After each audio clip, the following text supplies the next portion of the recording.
Olá pessoal, muitos me perguntam sobre a minha opinião em relação ao Novembro Azul, em relação às campanhas do câncer de próstata e como realmente nós homens podemos adotar uma atitude mais preventiva em relação a não só o câncer de próstata, mas as doenças em geral. Então é sobre isso que nós vamos conversar hoje. Se você gosta desse assunto, já dê o seu like, se inscreve no canal e deixe o seu comentário ao longo do vídeo, que eu vou ter o maior prazer em responder.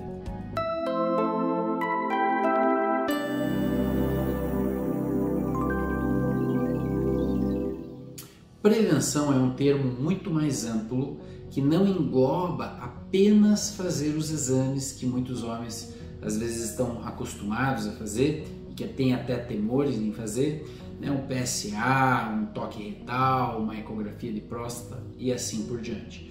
Na verdade, quando a gente fala de prevenção do câncer, prevenção é o estilo de vida, é o que você come, é o jeito que você dorme, se você faz ou não atividade física, se você tem um bom mindset para manejo emocional, né? Tudo isso sim, aí a gente vai começar a falar de prevenção. Então, quando a gente fala do câncer de próstata, precisamos entender essa situação, porque o câncer de próstata é um dos principais cânceres que matam os homens no Brasil e no mundo. Portanto, é uma situação importante. Então, a próstata, que é aquela glândula que está abraçando a uretra, né, ela é do tamanho de uma noz, tem várias funções no organismo humano, incluindo qualificar o líquido espermático, dando nutrientes para os espermatozoides, né, e realmente também fazer mais volume do esperma para que o homem consiga fecundar, né, conseguir fazer realmente um filho, ter um espermatozoide de qualidade. Então, tudo isso é função da próstata. No entanto, essa glândula, com o processo do envelhecimento, mas não apenas o envelhecimento em si, mas tudo que o envelhecimento traz junto, que é aumento dos radicais livres, diminuição dos antioxidantes naturais, estilos de vida que são deletérios, né? Tudo isso vai se acumulando no corpo e essa glândula ela é sensível a esses processos e ela passa então a ter uma célula cancerosa que depois vai se multiplicar e gerar o câncer. O problema do câncer, de vários cânceres, né, no corpo do ser humano em geral, mas no caso do câncer de próstata não é diferente, é de que a pessoa não sente muito. Quando ela vem a sentir as consequências de um câncer, já às vezes já está muito evoluída a doença, né? Então aí o tratamento vai ser muito mais agressivo. Por isso que o olhar preventivo é muito importante e isso engloba desde o momento do nascimento, é todo o estilo de vida que a gente construiu, né? Então a gente precisa falar sobre isso, não apenas pensar nos exames agora, né, nos 45 do segundo tempo, mas realmente se questionar, será que eu estou tendo um estilo de vida saudável que consiga me proteger do câncer? Então lembrando que câncer, eu não vou falar profundamente sobre câncer, porque câncer seria vários vídeos só sobre isso, mas basicamente a gente tem que lembrar que existem fatores de risco. A idade é um fator de risco para o câncer de próstata, sem dúvida. É muito raro você achar uma pessoa jovem com câncer de próstata. Realmente é muito mais comum a partir dos 50 anos. Mas a gente já começa a fazer rastreamento dos 40 em diante, né? Então, a questão da idade é importante, o histórico familiar, se tem pai, tio que tiveram câncer de próstata, é importante, deve ser valorizado.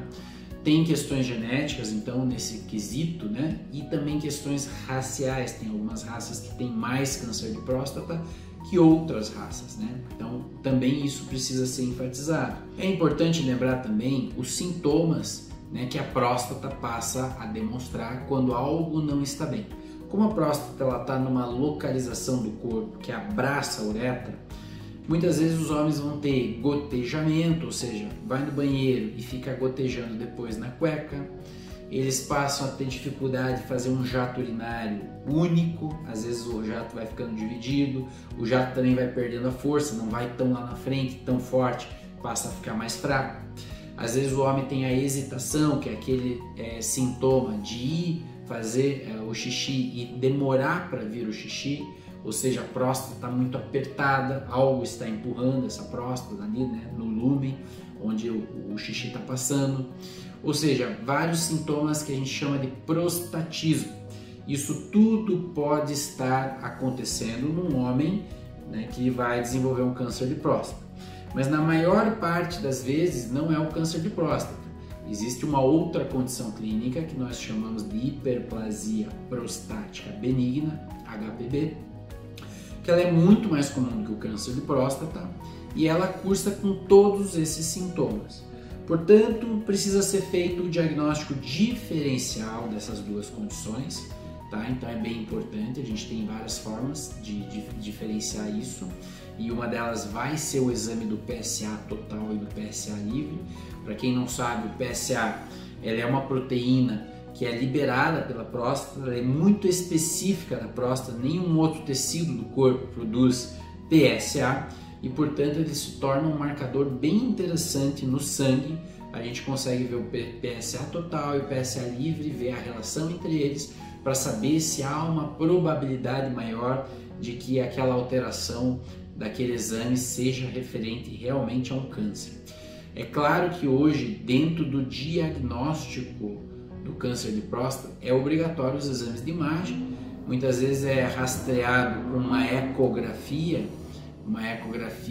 da próstata, né? A gente pode fazer isso pela via abdominal mesmo, e depois, se detectar algo que está muito fora do normal, muitas vezes é feita uma ecografia já dentro da região retal, porque a próstata ela está colada na região do reto, né, da região do intestino, e quando a gente vai fazer o toque, a gente consegue sentir a próstata, ou quando vai fazer uma ecografia, né, através dessa via, a gente consegue entender melhor, até fazer as biópsias da próstata, que muitas vezes estão indicadas, né, para fazer o estudo, para ver se tem realmente câncer de próstata. Ou seja, nós temos métodos bioquímicos de avaliação sanguínea, temos exames de imagem, mas quando a gente fala da prevenção, precisamos ampliar. A gente precisa ver os marcadores de inflamação no corpo desse homem, se a homocisteína está adequada ou não, se o PCR está alterado ou não. Nós podemos ver a ferritina no corpo desse homem, se está alta ou não, né? Tudo isso vai ajudando a gente a ter uma ideia muito melhor do contexto, né? Do contexto do corpo como um todo, do terreno biológico. Vale a pena sempre pesquisar contaminações por metais pesados, como alumínio, o chumbo, o mercúrio, o cádmio. Por quê? Porque todos esses metais aumentam o risco de câncer e eles precisam ser pesquisados numa avaliação mais ampla. Também é preciso entender pela história clínica e por alguns exames específicos se existe muita contaminação ambiental com agrotóxicos, com solventes, produtos de limpeza.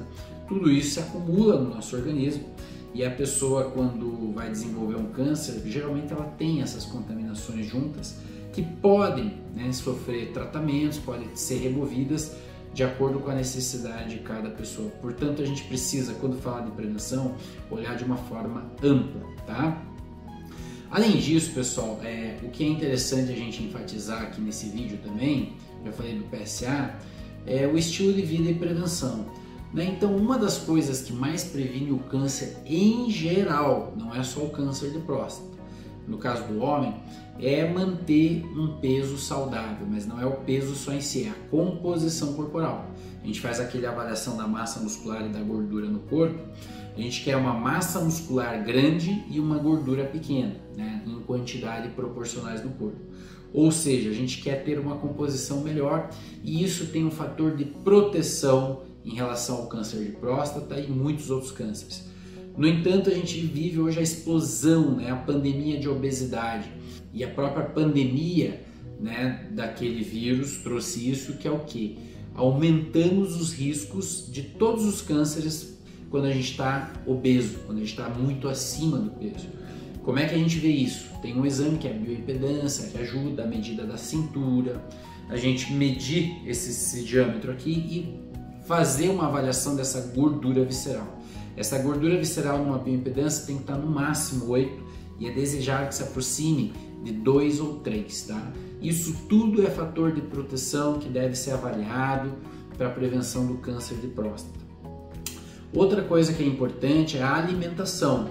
Nós sabemos que a alimentação é fundamental para a saúde global do nosso corpo, mas tem alguns alimentos que já são estudados que são muito interessantes para a próstata, que é o tomate, mas o tomate que é mais cozido naquele molho, né? Um molho de tomate orgânico, ficou cozido muitas horas, ele vai liberando mais licopeno e, portanto, o licopeno ele é um antioxidante muito importante para a próstata.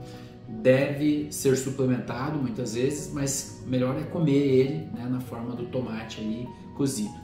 Os vegetais crucíferos da família da couve de Bruxelas, da couve-flor, do brócolis, são interessantíssimos também porque eles são ricos numa substância chamada indol 3-carbinol, que é uma substância que varre várias células cancerígenas, diminui hormônios no corpo que são mais lesivos à próstata, ou seja, muito interessante comer bastante desses alimentos. Muitas vezes a gente faz a suplementação com indol 3-carbinol ou com diindolmetano naqueles homens que têm história familiar, que têm mais risco de desenvolver o câncer de próstata. Além disso, por exemplo, o ômega 3, que é um varredor de inflamação no corpo. O ômega 3 é muito importante, a gente tem pouca quantidade de ômega 3 na nossa dieta ocidental. É importante você suplementar um ômega 3 de boa qualidade, sem contaminantes, sem metais pesados, com selos de purificação. Isso também tem um fator de proteção para o câncer de próstata. O próprio chá verde, as epigalocatequinas do chá verde são muito interessantes também para a prevenção do câncer de próstata. Teria muitos outros ativos que têm fator de proteção para a próstata, mas esses são os mais comuns e populares. Mas lembrando que a alimentação tem que ser rica em antioxidantes, menos agrotóxico possível, a água também, e ela tem que ser diversificada, legumes, frutas, verduras, cereais, leguminosas, um pouco de carne. Lembrando também que a carne, em geral, ela aumenta o risco de todos os cânceres, incluindo o câncer de próstata, principalmente a carne vermelha. Lembrando que carne hoje é um produto muito poluído pelo processo produtivo que ela sofre. Infelizmente os animais comem um monte de porcaria, digamos assim, muitos medicamentos, muitos anabolizantes, estimulantes, né, muitas vezes de músculos para que eles cresçam rapidamente. Tudo isso vai contaminando aos poucos a carne. Então é interessante ter uma dieta menos carnívora. Não significa que você precisa se tornar vegetariano, mas comer menos carne é interessante para a saúde, também para o intestino. Sabemos da interdependência entre o intestino e os outros órgãos do corpo. Outra coisa que é muito importante evitar são as gorduras saturadas, o açúcar em excesso, né, os alimentos industrializados. Isso tudo, em geral, não é só para o câncer de próstata, tá? Uma questão importante que a gente precisa levar em consideração é o tabu, né, do homem procurar o médico. É importante procurar o médico, fazer essa avaliação toda que a gente está dizendo. Não necessariamente precisa ser um urologista, pode ser o médico que te acompanha mesmo, né? E ele vai pedir todos esses exames, o que conhece teu histórico clínico, vai pedir os exames também de imagem e, claro, se der alguma alteração, aí sim o urologista vai estar indicado, né, para fazer esse acompanhamento. Lembrando que o toque retal, pessoal, é algo bem polêmico, porque toque retal sempre foi falado como fundamental para a prevenção do câncer de próstata, mas na realidade é um exame muito operador dependente, digamos assim, depende de quem está fazendo esse toque, e pouco preciso, pouco sensível e pouco específico da condição do câncer de próstata. É claro que se o homem está com suspeita, vê alguma alteração, vai ser feito o toque retal, mas hoje é questionável o uso do toque retal de uma forma de rastreamento. É mais importante fazer o PSA, por exemplo, do que fazer o toque retal, tá? Então essa é uma discussão interessante que tem em sociedades que fazem avaliação sobre o que realmente traz benefício para o paciente. E o toque retal seria um segundo momento, não necessariamente como rastreamento. Você deve estar gostando dessa informação aqui no vídeo, né? Então é importante rastrear, mas realmente o toque retal é questionável. Assim como o exame das mamas, o autoexame das mamas, é interessante do ponto de vista educativo, mas é difícil uma mulher conseguir detectar um câncer inicial, porque os cânceres iniciais são muito pequenos na mama, tá? E da mesma forma, um câncer inicial na próstata é muito pequeno, é difícil ser detectado pela digital, tá? Então tem esses detalhes. Então não fique com medo de ir no médico e fazer seu rastreamento inicial. Aí isso não necessariamente precisa envolver o toque retal no primeiro momento, pode ser só no segundo momento, caso haja a indicação, tem alguma alteração ali. Lembrando que hoje a medicina avançou bastante, existem vários tipos de cirurgia. Antigamente se fazia uma cirurgia muito mais radical, de tirar toda a próstata, o homem ficava impotente, era um horror. Hoje, com o avanço da robótica, das técnicas de cirurgia, muitas vezes não é necessário ser tão agressivo. É claro que vai depender do estadiamento do câncer, como que ele foi classificado, quanto que ele está infiltrado ou não, mas a tendência é operar menos. Inclusive existe uma grande discussão que boa parte dos cânceres são indolentes, ou seja, eles vão ficar lá com o homem até o fim da vida dele e muitas vezes então é melhor não intervir. Digamos que um paciente que tem 85 anos fez o exame de rastreamento e deu que PSA está alterado, fez biópsia e deu câncer de próstata.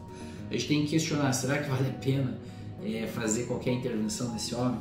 Ou mesmo um homem mais jovem, de 60 anos, que encontrou um tipo de tumor que é muito indolente, que vai crescer muito lentamente, será que vale a pena intervir agora? Isso tudo deve ser estudado com o urologista, né, que aí sim vai detalhar as estratégias.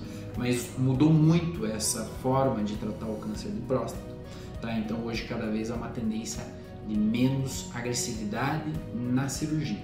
É claro que às vezes tem que ter uma quimioterapia, uma radioterapia, depende do que for encontrado ali, né, na biópsia, tá bom?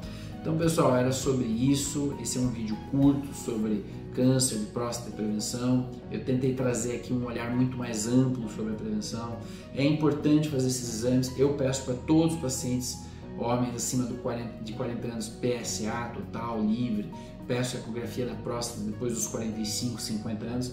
É importante a gente fazer todo esse arsenal, mas não esqueçam do estilo de vida e do acompanhamento global, que não é só próstata, mas tem outros aspectos que você precisa avaliar da sua saúde para você ter prevenção. Espero que tenha gostado, dê o seu like e deixe aqui o seu comentário que eu vou interagir com você. Até a próxima!